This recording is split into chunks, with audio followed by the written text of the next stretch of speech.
Une démission spectaculaire et hors du commun.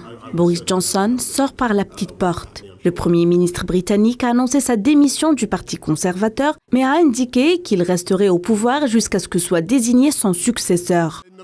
Ces derniers jours, j'ai essayé de persuader mes collègues qu'il serait invraisemblable de changer de gouvernement, alors que nous obtenons tant de résultats, que nous disposons d'un mandat aussi vaste, que nous n'avons que quelques points de retard dans les sondages, même à mi-parcours après plusieurs mois d'une lutte acharnée, et alors que la situation économique est si difficile au niveau national et international. Je regrette de ne pas avoir réussi à faire valoir ces arguments.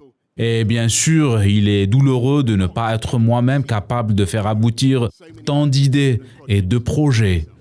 Boris Johnson a également annoncé le début du processus pour désigner un nouveau Premier ministre. De son côté, le chef du Parti travailliste de l'opposition britannique, Keir Starmer, demande au Premier ministre britannique de démissionner de son poste immédiatement.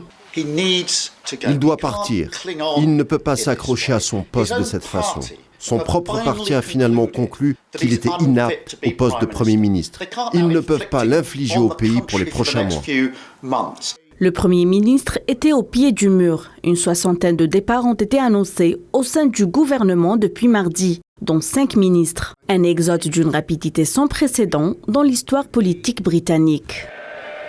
Le mécontentement couvait depuis des mois, nourri notamment par des scandales à répétition. Le dernier en date, la reconnaissance de Boris Johnson d'avoir fait une erreur en nommant en février dans son gouvernement Chris Pincher, un conservateur accusé d'inconduite récurrente. Des accusations que le locataire de 10 Downing Street connaissait l'existence.